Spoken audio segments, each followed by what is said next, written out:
In this session, we shall do a few numbers that require us to use Archimedes principle and the law of flotation. Coming up. A piece of metal weighed 90 newtons in air and 80 newtons when completely immersed in water, whose density was 1 gram per centimeters cubed. Calculate the density of the metal. A piece of metal, its weight in air is given by 90 newtons, and when it's completely immersed in water, so its weight in water is 80 newtons. So that what's the density of the metal? Of course, now density of the metal, the formula is going to first find the relative density. After finding the relative density of this metal, then we shall go ahead and multiply that relative density by 1000, and we will be able to get the density of the metal. So we get started with the working. So relative density of metal, we shall quote the formula for relative density of metal. It's given by the weight of the metal in air, divide that by the apparent loss in weight. The apparent loss in weight of the metal when it was dipped in water. So the weight of the thing in air is 90 newtons. Divide that by the apparent loss in weight. Of course, the apparent loss in weight here is its weight in air. This is weight in air minus its weight in water. So in this case, it's going to become 90 minus 80. This is all in newtons, and we are going to end up with 90 over 10. That is going to give us 9. That's the relative density of the metal. So after getting our relative density of the metal, we will go ahead and now find the density of the metal itself. Of course, we get it from this expression. We know that a relative density of the metal can still be given by the density of the metal divide that by the density of water. And in this case, it's going to become the relative density of the metal here is 9. 9 is given by the density of the metal divided by the density of water. Now, according to our question, the density of water is in grams per centimeters cubed, so we shall maintain that it's going to be 1 gram per centimeters cubed. It means that the density of the metal we have there is going to be 9 grams per centimeters cubed. And that's our answer. So we move on to part B. Part B says that calculate the upthrust on the metal and the apparent weight of the metal when completely immersed in brine of that density. So now, of course, the upthrust on the metal means that this metal was dipped in water. When it was dipped, it experienced an upthrust, and that upthrust, according to Archimedes, is equivalent to the weight of the fluid that was displaced. So we're going to use Archimedes principle to calculate part B. Now, in this case, they are telling us to calculate the upthrust on the metal and the apparent weight of the metal when completely immersed in brine. So we're dealing with brine here, yeah? So it means that, first of all, we first need to find the upthrust. And the upthrust we're dealing with is when it is in this fluid called brine, in this, as far as the question is concerned. So we'll go ahead and find the weight. So first of all, the upthrust. So the upthrust is going to be given by the weight of the fluid displaced. The weight of the fluid displaced is given by the mass of the fluid. In this case, the fluid is brine. So I'm going to say MB, mass of brine. Multiply that by the acceleration due to gravity. So what is the mass of brine? Of course, the mass of brine is not directly given in the question, but we know that mass is equivalent to density times volume. So it's going to become the density of brine, multiply that by the volume of brine, then multiply that by gravity, like that. So, of course, from there we know the density of brine is given in the question as 1.2 grams per centimeters cubed. Now the volume of brine is not given in the question, but we know that this brine, when the metal we are talking about was dipped in brine, and the question says that it was completely immersed.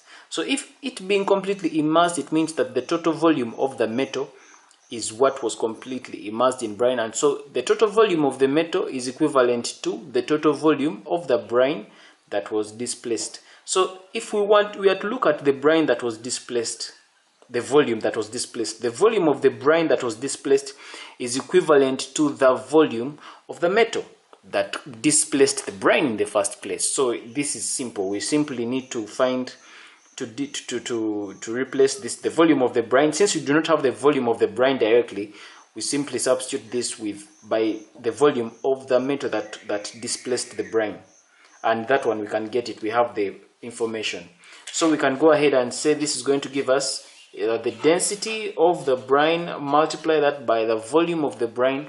The volume of the brine, you know that volume is given by mass over density. We know density is equal to mass over volume, so meaning that making V the subject to the formula, volume is going to be equal to mass over density. So in this case, since we're looking at the volume of the brine, it's going to become, it's the same as the mass of that metal, the metal that displaced it. So it's going to be given by the mass of the metal, divide that by the density of the metal. So the mass of the metal divided by the density of the metal gives us the volume of the metal, and the volume of the metal is the same as the volume of the brine, because it's the metal that actually displaced this brine we're looking for. So that is, multiply that by gravity. So we shall go ahead here and fill in the figures now. This is going to give us the density of the brine, giving us being 1.2 grams per cc. Multiply that by the mass of the metal. In this case here, it is 90 newtons. Divide that by the density of the density of the metal. Now the density of the metal, of course, we got that in part A of the question. In part A of the question, we got the density of the metal as 9 grams per cc. So this is going to become 9 grams per cc. Multiply that by gravity, and our acceleration due to gravity here is 9.81. And so, of course, this grams per cc will disappear with those grams per cc. We have by 9 ones, by 9 here it's 10. And we shall end up with our answer as 12 newtons. So we have answered that first part of the question, the upthrust. The upthrust is 12 newtons. That's the upthrust experienced on the metal. And now they're asking us to calculate the apparent weight of the metal when it is completely immersed in brine. So the apparent weight is given by, we know that when we are having this kind of metal here, that's the metal, it's in brine, right? We have its weight when it is in air, its weight in air, it's acting upwards, and then we have the upthrust force acting upwards like that. This is acting downwards, this is acting upwards, the upthrust force. So the apparent weight of the weight in air minus its weight when it is in brine, when it's in the fluid, gives us the upthrust force. And now, according to the question here, the question asks us to find the apparent weight of the metal when it's completely immersed in brine. So of course that the apparent weight is this one. The apparent weight is the weight when it is immersed in brine. That's its apparent weight. So we go ahead and find WB. Make WB the subject of the formula. Its apparent weight, or its weight when it is in brine, is given by the upthrust force, weight in air, minus upthrust. So this is going to give us its weight in air. Its weight in air is given in the question as 90 newtons. So it's going to be 90 newtons. Subtract the upthrust force. We got the upthrust force in the first part of the question as 12 newtons. And so in this case, our answer is going to become 78 newtons. A piece of glass has a mass of 52 grams when it is in air, 32 when completely immersed in water, and 18 grams when completely immersed in an acid. Calculate the density of the glass. So to summarize this question, a piece of glass has a mass of 52 grams in air. So its mass in air is given by 52 grams. Then its mass in water is given by 32 grams. And when it's completely immersed in an acid, this is mass in air, mass in water, then its mass in acid is 18 grams. Calculate the density of the glass. So of course, for us to be able to calculate the density of the glass, we are going to first find the relative density of the glass. After finding the relative density of the glass, then we multiply that relative density by the density of water, and we will be able to find the density of the glass. So we get started. How do we find the relative density of the glass? Of course, we shall get relative density of the glass is given by the mass of the glass when it is in air, divide that by the apparent loss in mass of the glass, so which is given by the mass of the glass when it is in air minus the mass when it is in water. So this is going to become the mass of the glass when it is in air is given by 52 grams. Divide that by the apparent loss, which is going to end up being 52 grams minus the mass when the thing is in water, which is 32. And so this is going to end up being 52. Divide that by 52, divide that by 20 gives us 2.6. So 2.6 is the relative density of that metal glass. Since now we have the relative density, we go ahead and multiply this by the density of water, and we will be able to get the density of glass. Of course, for us to be able to multiply this by the density of water, it comes from here. We know that still a relative density of glass is given by a density of the glass divided by that by density of water. So this is going to be given by the relative density of glass still is 2.6. We got it here, so it's going to become 2.6 is going to be given by the density of glass, divide that by the density of water. Now, since the density of water in this case, according to our question, the density of water can be the density of water can either be 1 gram per centimeters cubed, or it is given by 1,000 kilograms per meters cubed. We can use any of them. The question does not specify, but since most of our figures here are in grams, then let's take this as our the density of water. Let's take it in terms of grams per cc, and of course here it's going to divide that by 1 gram per centimeters cubed, and of course definitely our density there, the density is of the glass is going to be given by 2.6 grams per centimeter cubed, or grams per cc. Of course, if you had used 1,000 kilograms per meters cubed, it means that your answer here would be in kilograms per meter cubed. That's the density of the glass. So what about the density of the acid? For us to find the density of the acid, we are going to pretty much use the same approach. We are going to first find the relative density of the acid, and after finding the relative density of the acid, then we'll go ahead and get that relative density and multiply it by the density of water like we've done in this, and we'll be able to get the density of the acid. So we'll begin by finding the relative density of the acid. So the relative density of the acid is given by the apparent loss in weight of that of this piece of glass. Remember, this piece of glass was first of all completely immersed in water first. Then after it's completely immersed in water, then it's also completely immersed in the acid. Now, of course, both when it was put in water and when it was put in acid, this piece of glass experienced some upthrust force acting on it.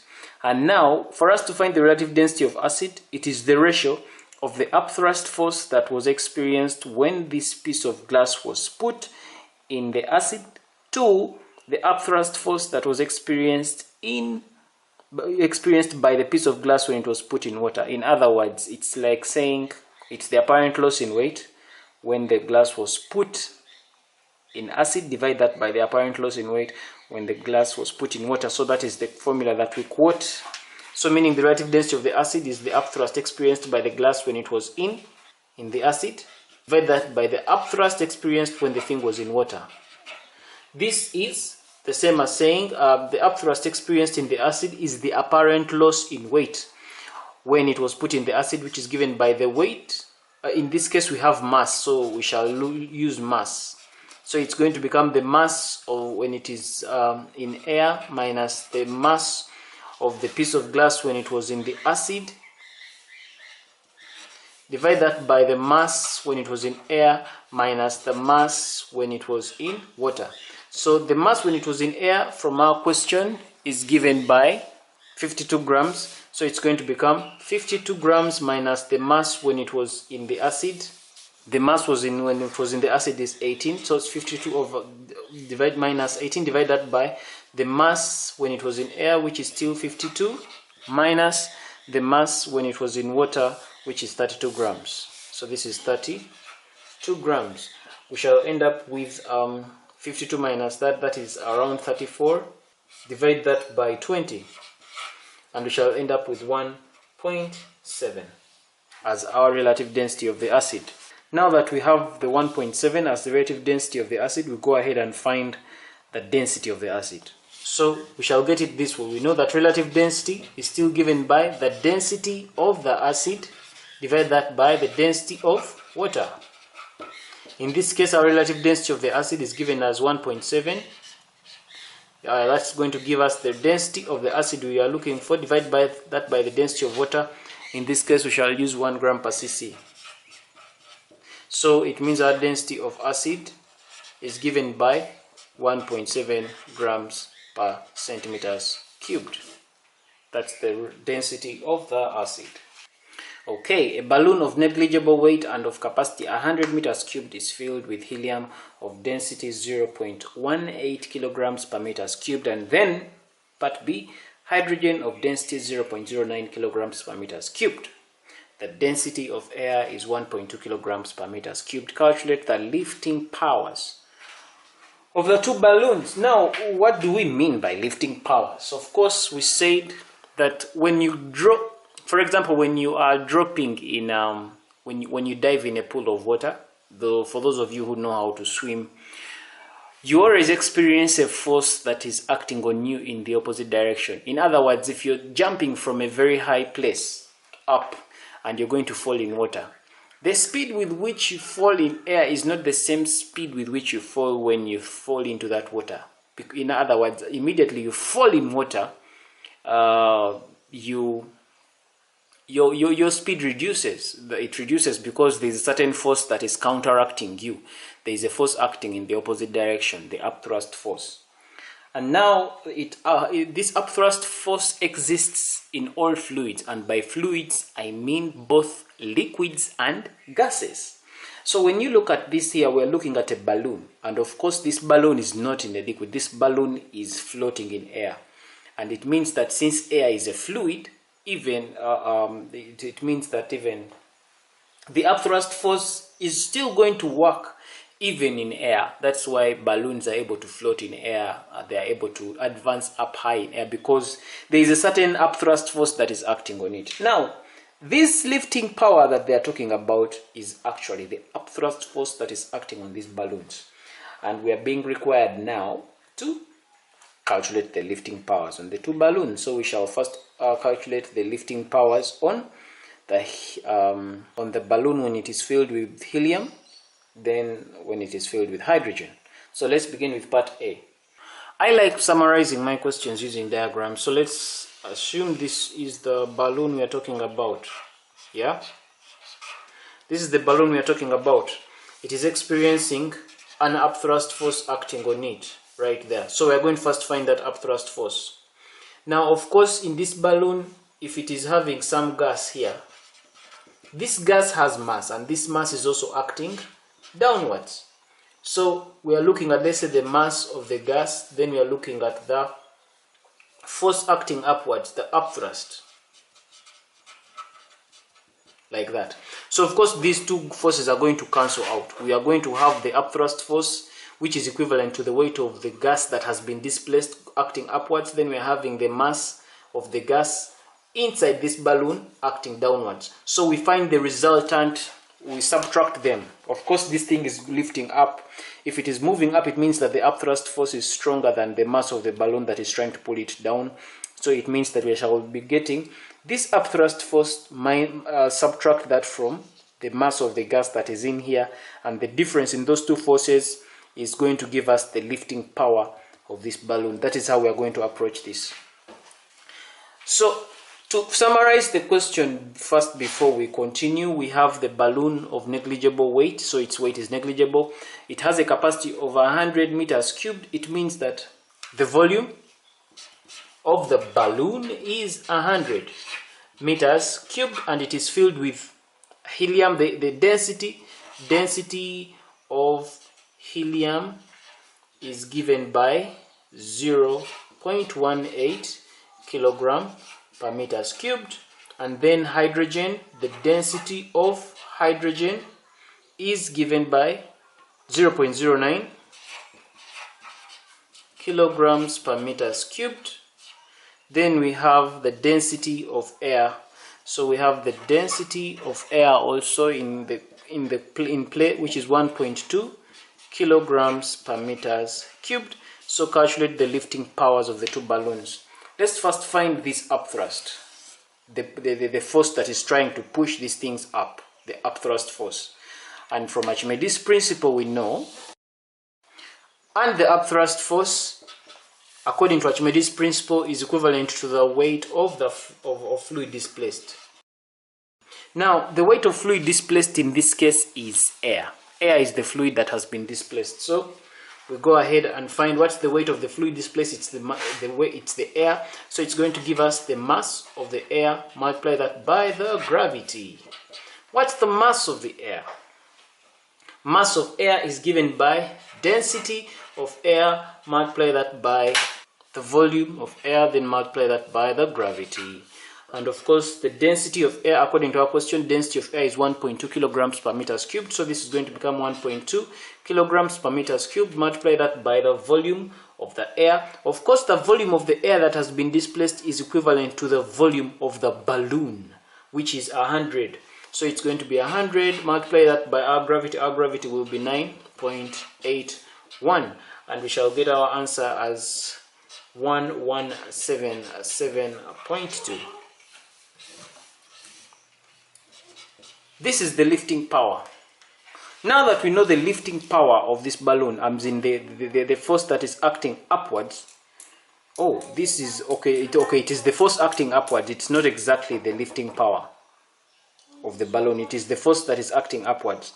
But now the lifting power is going to be a resolution of the force acting upwards minus the force acting downwards, and the force acting downwards is a result of the mass of the gas in that balloon. So now that we have gotten the force acting upwards, we shall go ahead and find the mass.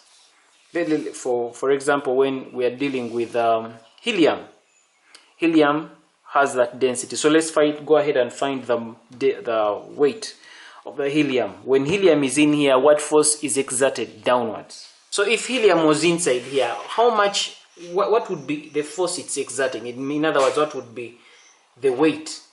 So we know that the weight of helium is going to be equal to the mass of helium, multiply that by gravity. Now the mass of helium is given by the density of helium, so density of helium, multiply that by the volume occupied by helium, multiply that by gravity. In this case, the density of helium, according to our question, is 0.18, so it's going to be 0.18, multiply that by the volume of helium. Of course, the volume is the same as the volume of the this balloon, which is 100 meters cubed. So this is times 100, multiply that by the gravity, which is 9.81, and when you sum that up, you end up with so we shall end up with 176.58 newtons. That is the weight, that is the force of the helium gas when it is inside here. So now let's look, so now what is the true lifting power when helium is in this balloon? So we are going to get the upward force minus this downward force, and we shall get the lifting power when it is helium in the balloon. This is going to give us upward force minus the downward force. So what did we get as our upward force? Upward force is this. Okay, I had called it lifting power earlier, but I think the accurate word is to look at it as our upward force. So our upward force is going to be equal to 1177.2. So it's going to become 1177.2. Subtract the downward force, which is the weight of the helium, and in this case it is 176.58 newtons. So our answer there, after subtracting it, now this is now the lifting power when we are having helium in the balloon. So we are going to use the same approach, and we are going to find the lifting power when we are having another gas in the balloon. So the same procedure will apply when we are having hydrogen in the balloon. So we'll go ahead and find the weight of this balloon when there is hydrogen in here. Of course, so weight when it is hydrogen in the balloon is going to be given by the mass of hydrogen, multiply that by the gravity. This is going to be given by density of hydrogen, multiply that by volume of hydrogen, multiply that again by gravity. So the density of the hydrogen is given by that 0.09. That is in our question. Multiply that by the volume of the hydrogen. Of course, the volume multiplied by the hydrogen is equivalent to the volume of the gas, which is 100 meters cubed. Multiply that by gravity, which is 9.81. And what do we end up with? 88.29 newtons. That is the weight of this gas when it is in the balloon. So now the lifting force, again, we are going to find the upward force minus the downward force. The upward force, we obtained it earlier, again, as 1177.2 newtons, subtract the downward force in this case, which is 88.29 newtons, and definitely the lifting force when hydrogen is in the balloon is 1088 newtons. A hydrometer of mass 30 grams floats in water of density 1 gram per cc with 4 centimeters of its stem out of the water. The cross-sectional area of the stem is that 0.5 centimeters cubed. The question requires us to calculate the total volume of the hydrometer and the length of its stem out of brine when the hydrometer floats in brine of this density. So we'll begin with part A, but before that, we summarize the question as usual. We have a hydrometer, its mass is 30 grams. So we have the mass of the hydrometer giving us 30 grams. This thing here, it's floating in water, and the density of that water, they're telling us the density of the water is 1 gram per cc with that is with 4 centimeters of its stem out of the water. Of course, now when we are dealing with I'll draw the sketch still. We're having, that's like the hydrometer, and 4 centimeters of its stem is out of this water right there.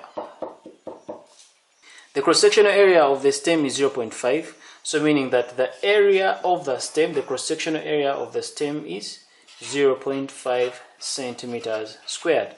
Now that we've summarized our question, we're being told to find the total volume of the hydrometer. Now we all know that when we're dealing with a hydrometer such as this, it operates on the principle of buoyancy, or the principle of flotation.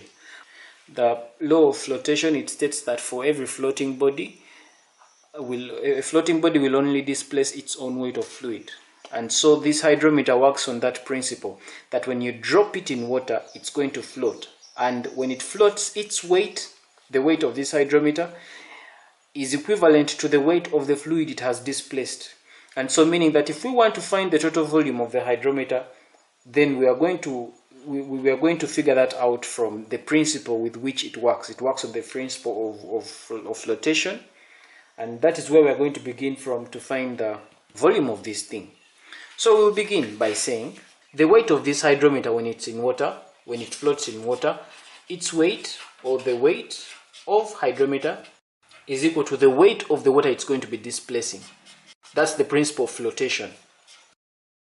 So what's the weight of the hydrometer? The weight of the hydrometer is given by the mass of the hydrometer, multiply that by the gravity, or it's going to be given by the weight of the water displaced, which is given by the mass of the water, multiply that by gravity. So of course the g's will cancel out, the gravities will cancel out, and we remain with mass of hydrometer here. Of course, mass of hydrometer, we already have it here as 30 grams, so we can maintain that mH. So mass of hydrometer is going to give us the mass of the water. Mass of water is given by the density of the water, multiply that by the volume of the water. And so this is going to give us the mass of the hydrometer is given by the density of the water. We already have the density of the water. Multiply that by the volume of the water. Now, from the volume of the water that has been displaced, this is our sketch right here. This is the hydrometer. It has sunk in. Now, of course, the volume of the water displaced is going to account for a certain portion of the hydrometer stem. Now, we already have the cross-sectional area of the stem, which is 0.5 centimeters cubed. So it means that if we want to find the volume of the water that has been displaced, it's simply going to be equal to the cross-sectional area of the stem here, the cross-sectional area times the height that has sunk in the water, the height that has been submerged. The height of the stem that has been submerged, multiply that by the cross-sectional area of the hydrometer, is what is going to give us the volume of the hydrometer. But the thing here is that we do not know the height that has been submerged. The question is only giving us the height that is exposed. If you look at the question, it's saying that 4 centimeters of each stem is out of the water. So it is 4 centimeters that is out. For us, we are interested in the height that has been submerged, because it is this height that is going to give us the volume of the water that has been submerged. So we can simply, we can call this whole height, the entire height of the whole hydrometer, let's call it x. And so it means that the height that has been submerged here is going to be x minus 4. So it means that the volume of the water that has been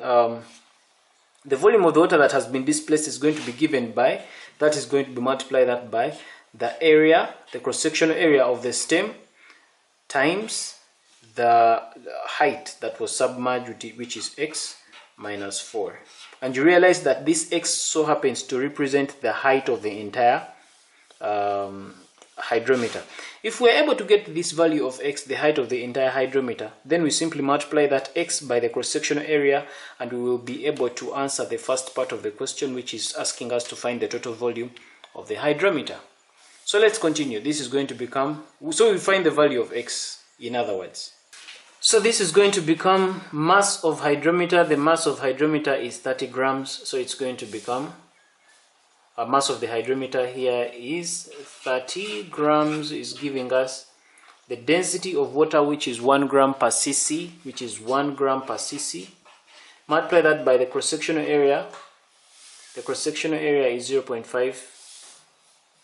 That's 0.5 cc. Multiply that by x minus 4 centimeters. And so definitely this is going to become 30. Is giving us, this is a half into x minus 4. 60 is giving us x minus 4. We end up with our value of x as 64 centimeters. So 64 centimeters, this is the value of x. It means that that is the height of this whole stem of the hydrometer. But now the question requires us to find the volume of the hydrometer. Since we have the total height of the entire stem, so we can go ahead and find the volume. Therefore, the volume of the hydrometer is given by the cross-sectional area of the stem, multiply that by its height, which height so happens to be x. So the cross-sectional area is going to 0.5 centimeters cubed, multiply that by the height, which is 64 centimeters, and our answer, therefore, it's going to end up being 32 centimeters cubed. Or this area, cross-sectional area, is centimeters squared. So it's 32. That answers part A of the question. So part B of the question is asking that to find the length of its stem out of the brine when the hydrometer floats in brine of density 1.2 grams per cc. So now we have gotten this. It is now floating in something else. It has now been put in what we call brine. And now the question asks us to find the length of its stem out of the brine. They want us to find that length out of this brine when it is with this. So the principle we use is the principle of flotation, the law of flotation, that this hydrometer, when it was dipped into this brine, it is going to only displace its own weight of fluid. So it means that the weight of this brine the weight of this hydrometer is equivalent to the weight of the brine that has been displaced. So we begin from that point. So what is the weight of the hydrometer? The weight of the hydrometer is given by the mass of the hydrometer, multiply that by gravity, is giving us the weight of the brine displaced, which is going to give us the mass of the brine, multiply that by the gravity. The g's cancel out. So when the g's cancel out, we have the mass of H is equal to m of b. The mass of the hydrometer, of course the mass of the hydrometer, the question tells us it's 30. So we already have the mass of the hydrometer. So it's going to be 30, is going to be given by the mass of the brine. The mass of the brine is given by the density of the brine, multiply that by the volume occupied by the brine. So this is going to become 30, is going to giving us the density of the brine. According to our question, the density is 1.2 grams per cc. So it's 1.2 grams per cc, multiply that by the volume of the brine. Multiply that by the volume of the brine. Now this is going to become, this is 30, is giving us 1.2, multiply that by the volume of the brine. Now the volume of the brine, if you look at our sketch, the volume of the brine is equivalent to the volume that was occupied by the hydrometer. So it's going to be the cross-sectional area of this hydrometer times the height. So it's going to be equal to, the volume is given by the cross-sectional area of the stem, multiply that by the height that is occupied by the brine, which we do not know. Let's call that h. The height, the height that was submerged, the height of the hydrometer that was submerged, we've called it h. So we find the height that was submerged in this case. So this is going to become 30. It's going to be, this is 1.2, which is going to be the same as 12 over 10. Multiply that by the cross-sectional area of the stem. According to our question, the cross-sectional area is 0.5, which is the same as a half. Multiply that by h. So this is going to become, by 2 ones by 2, this is 6 by 50. So we've got our value of h as 50. Our value of h as 50 means that when we dipped this hydrometer into the brine, the height here was 50. So now that we have the height that is getting in here, which is 50, the height submerged, the question requires us to find the length of the stem out of brine. So of course the length of the stem that is out, which is this one here, is going to be given by the length of this whole thing minus the length that is submerged. So let's call it y right here. So it means that to find the value of y, which is the length of the stem out of brine, will be given by the length of the whole stem. Now we got the length of the whole stem in our previous calculations as 64 centimeters. Right there, this 64, this is the value of x we got when we were doing part A. That's the length of the whole stem. So this is given by 64 centimeters, subtract that minus 50. And 64 minus 50 gives us 14 centimeters. That is the length of the stem out of brine. The length of a light spiral spring is 200 millimeters when not stretched. It means that that's its original length when it's not stretched. So the spring obeys Hooke's law. I assume that you all understand Hooke's law, that when you apply a force on a string, the force applied on an elastic string is directly proportional to the extension, provided the external limit is not exceeded. So the spring obeys Hooke's law. A solid of mass 1 kilogram is hung from the lower end of the spring and its length becomes 254 millimeters. When the solid is totally immersed in water, the length of the spring becomes 227 millimeters. Calculate the upthrust on the solid and also calculate the mass and the volume of the water displaced by the solid. So we'll begin with the first portion of the question, but this is a long question. We'll first summarize it diagrammatically. So we have the length of a light spiral spring. This is a light spiral spring. Its original length, let's say length of the its original length according to a question is 200 millimeters. So it is 200 millimeters. So the spring, that is when it's not stretched, meaning that's its original length. Yeah. So this it obeys Hooke's law. Okay, a solid of mass 1 kilogram is hung from the lower end of the spring. So we are having a mass of a mass of 1 kilogram. So a solid of mass 1 kilogram is hung from the lower end of the spring, and its length becomes 254 millimeters. So meaning that when this mass is hung, its length, let's call it L1, becomes 254 millimeters. This is the length of the spring when it is not stretched. This is the length of the spring when it is stretched or by this mass of 1 kilograms. And since it obeys Hooke's law according to what the question is telling us, then it means that the extension experienced by this spring is going to be the original, the final length minus the original. 254 minus 200 to give us 54 millimeters as the extension. Now, of course, the question goes ahead to tell us that when the solid is totally immersed in water, so here it was at first on its own, this is what it experienced when it was in air. Now when we go ahead and immerse that solid in a vessel of water, what happens to the spring? The question says that the length of the spring becomes 227 millimeters. So it means that, let's call this L2. So the length of the spring becomes 227 millimeters when this piece with this spring is stretched by that mass. When this mass is immersed in water, it's 227. So if it is 227 millimeters when it's in water, so meaning what's the extension here? Of course, the extension there is going to still be this minus the original length. In this case, the extension is 27 millimeters. We obtain that by getting the new length when it's in water, which is 227, minus the original length of the string when it is unstretched, which is 200 millimeters. So we've summarized it to that point. So now they're asking us to calculate the upthrust of the water on the solid. So when it's in the solid, what's the upthrust? Of course, we know that upthrust, we are going to use Archimedes principle to interpret this. And we know that Archimedes principle is that when a body is wholly or partially immersed in a fluid, it's going to experience an upthrust force. And that upthrust force is equivalent to the weight of the fluid displaced.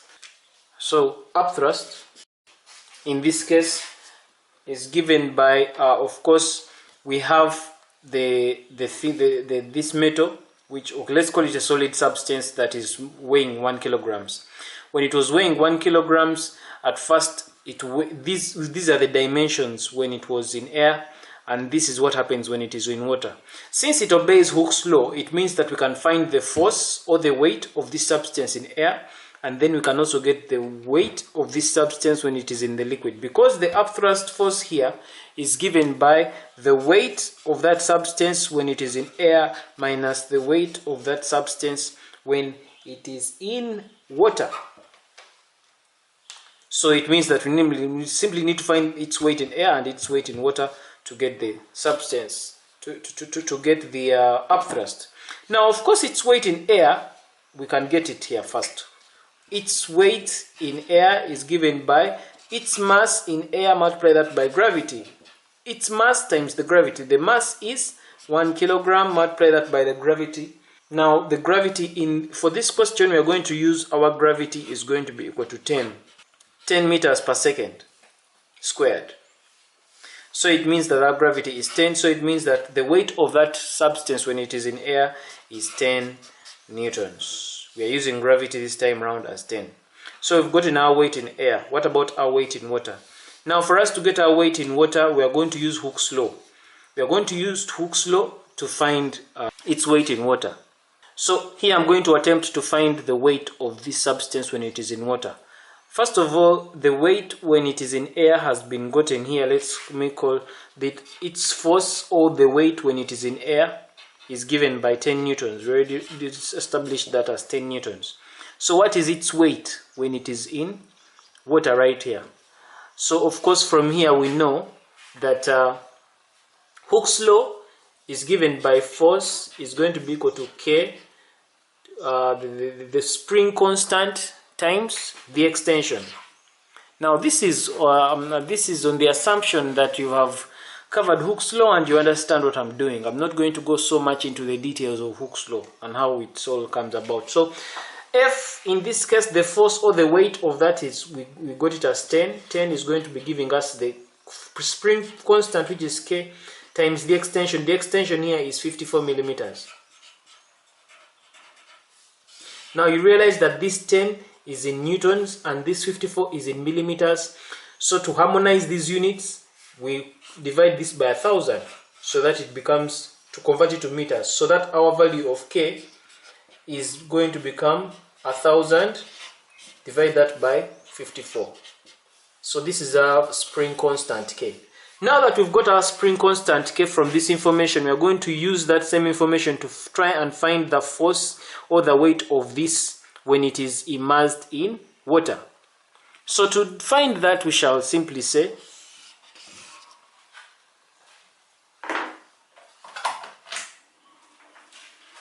that the force from Hooke's law force is given by K times E, where K is the spring constant. The force in this case is the same as the weight exerted by this solid substance. So this is going to be given by what is the spring constant K. Since it's the same spring, it means that this constant K we got here when we are using this is the same here.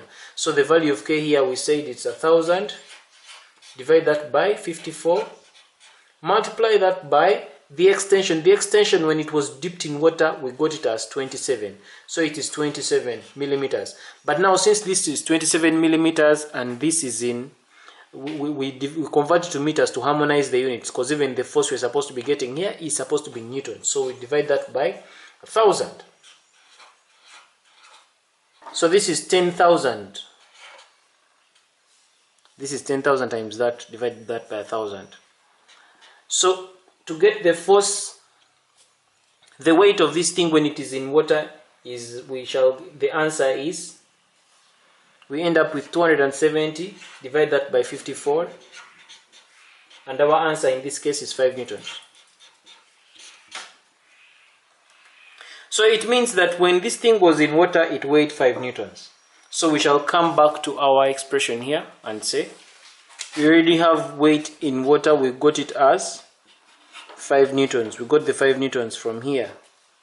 So it means that our upthrust, in this case, upthrust force is going to be equal to weight in air, which is 10 newtons, minus weight in water, which is 5 newtons. So meaning our upthrust force in this case is 5 newtons. And that's our answer. We have answered the first part of the question that required us to calculate the upthrust of the water on the solid, which we got as 5 newtons. Now the other part is telling us that calculate the mass and the volume of the water displaced by the solid. Again here, we are going to use Archimedes principle. And now to calculate the mass and volume of the water displaced, we know that upthrust. Now we already got upthrust in our first portion of the question. Calculate the upthrust, the first portion. So we got our upthrust as 5 newtons. This is going to be equal to the weight of the fluid displaced. Of course, the weight of the fluid displaced here is given by mass of that fluid, multiply that by gravity. So we continue. This is going to become the mass of that fluid. In this case here, we are dealing with mass of water. So the mass here, this is what we want. According to calculate the mass first. So we make this subject to the formula. Of course, it's going to become the mass of the water, multiply that by gravity, which is 10, is giving us 5 newtons. Of course, the mass of the water in this case is going to be given by 5 over 10, which is 5 newtons, divide by that by 10, giving us 0.5 kilograms, which is the same as 500 grams. So the mass of the water is 500 grams. So we go ahead and calculate and volume of the water displaced by the solid. Now that we have the mass, we can go ahead and find the volume. The volume of the water displaced is given by the mass of the water, divide that by the density of the water. So in our previous calculation, we got the mass of water as 500 grams, so this is going to become 500 grams, divide that by the density of the water, which is 1 gram per cc, and it means that the volume of the water in this case is 500 centimeters cubed. So that answers the other portion of the question. Volume of the water displaced is 500 centimeters cubed.